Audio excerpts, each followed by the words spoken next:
What it feel like to see the truth and still ignore it. Whether in denial or out of it is still important. Revenons sur les quarts de finale PSG-Barcelone.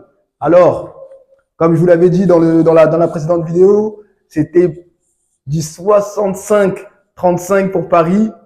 Qu'est-ce qui s'est passé? Paris est passé.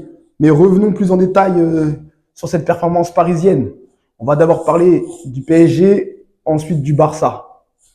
Concernant Paris, sur le match aller, on a vu un Paris qui a essayé de proposer quelque chose, qui a mis l'empreinte sur le jeu, qui était un PSG qui était en possession de la balle. Malheureusement, ça ne leur a pas réussi. Le résultat était négatif. Maintenant, si on analyse la performance de mardi soir, je vais y aller point par point. On va parler de la défense, du milieu et de l'attaque. La défense parisienne, au retour, elle était beaucoup plus haute, beaucoup plus conquérante. C'est dû déjà au fait qu'il a replacé les mecs au poste, c'est-à-dire Marquinhos dans l'axe, Lucas Hernandez qui avait joué dans l'axe, mais là, Lucas Hernandez, on va dire qu'il était plus au contact de Lewandowski, ce qu'il connaît. Ils ont joué ensemble, il faut rappeler qu'ils ont joué ensemble au Bayern. Donc au niveau des duels, on va dire que Lucas Hernandez, il avait plus l'habitude, il connaissait mieux Lewandowski que Beraldo.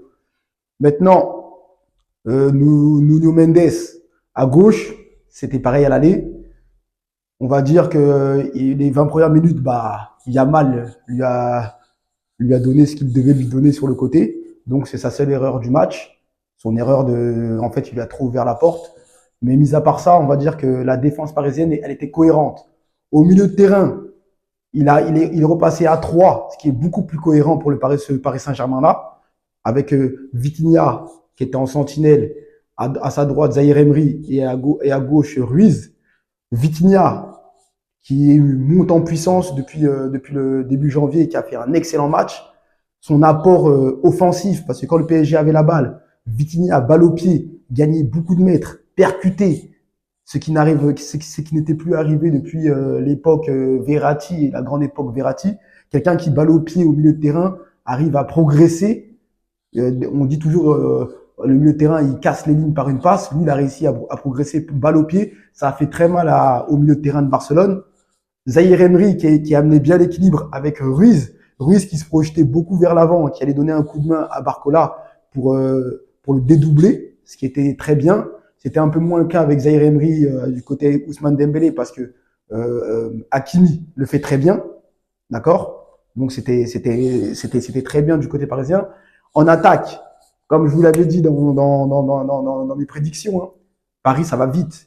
Barcola, Dembélé, Mbappé, c'est les sprinters les trois. C'est 3 sprinters.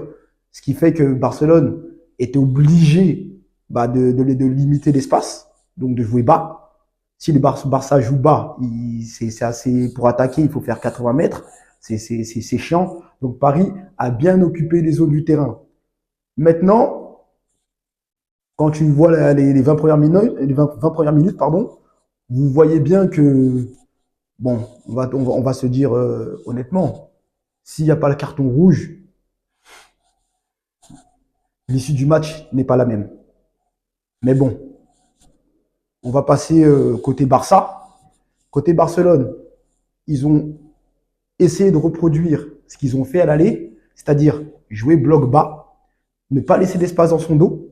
Défensivement, c'était très costaud avec Araujo, avec le jeune Koubarsi, 16 ans, il faut le noter, avec Cancelo à gauche et Koundé à droite. C'était une ligne cohérente, d'accord. Ils ont bien fermé les espaces, ils ont empêché les gens de jouer. Araujo qui gagnait tous ses duels, qui est avec Mbappé, parce que Araujo il va vraiment très vite. Vous voyez déjà durant les classicos quand il se met du côté de Vinicius comment ça tape. On avait Koundé qui était très bien concentré, qui n'a laissé aucun espace à Mbappé quand Mbappé se déportait sur la gauche. Très bien joué. Et vu qu'au match aller, Dembélé était un peu plus, on va dire, comme un faux numéro 9 qui jouait un peu comme un numéro 10, il n'était pas vraiment dangereux au niveau défensif parce que il fuyait le marquage. Donc, pour Barcelone, c'était du pain béni. Et Barcola, et lui, est rentré en deuxième mi-temps. Et on a bien vu qu'en deuxième mi-temps, sur le match aller, quand il est rentré, on a vu qu'il y avait un peu plus de difficultés à défendre de ce côté-là. Après, sur le match de mardi soir au match retour, la défense, pareil, ils avaient les mêmes indications par leur entraîneur. Il fallait suivre le plan, ne pas laisser d'espace dans leur dos. C'est ce qu'ils ont fait. Ils ont très bien défendu les 20 premières minutes quand ils étaient à 11, jusqu'à la fameuse faute d'Araujo. Comme qui dirait, il se reconnaîtra, à Araujo, j'aurais été le président, je lui aurais mis une amende. Ça, ce qu'il a fait, c'est une faute professionnelle.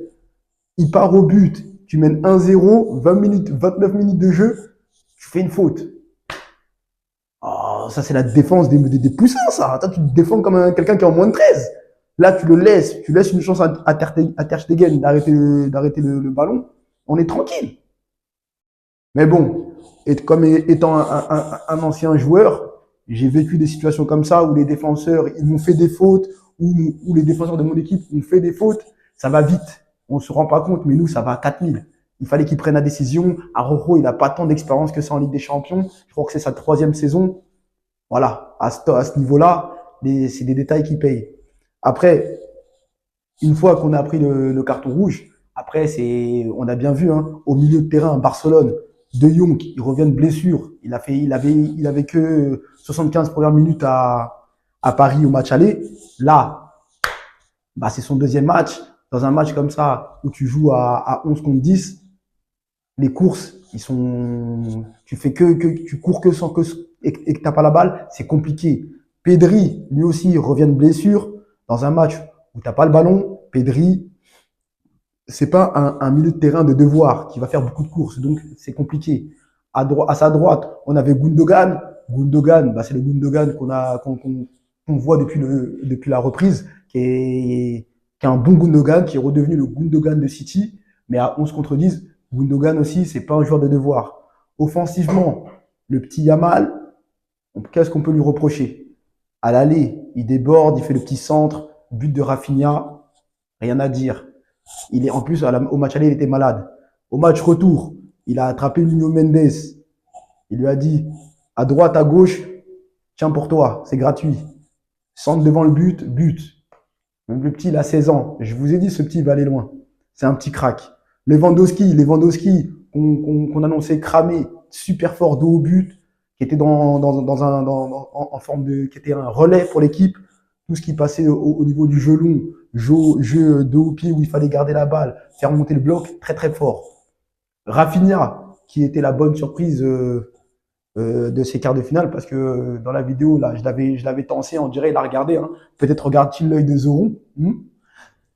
Finalement, il a fait son match, il met 3 buts, il met 2 buts à l'aller, 1 but au retour, mais après, il manque de consistance, de régularité dans le match. Balle au pied, il fait pas peur.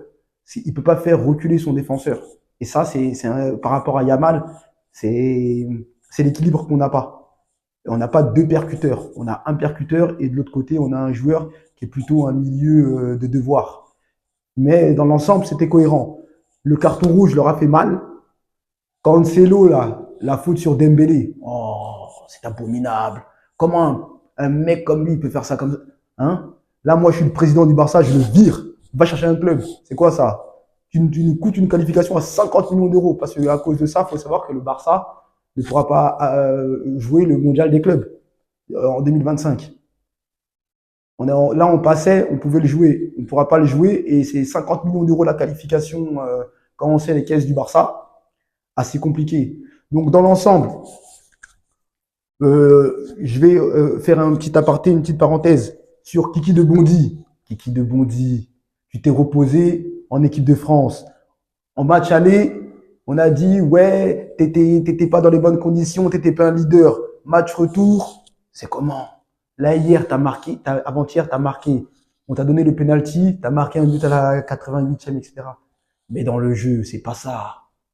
C'est pas ça.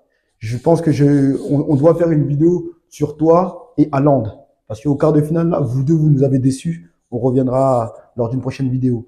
En tout cas, comme je l'avais dit, 65% Paris. Paris devait se qualifier. Ils se sont qualifiés. On va dire que c'est un train qui arrive à l'heure. Where they sold men, secrets only told friends. Dusty church with old hymns, 24s and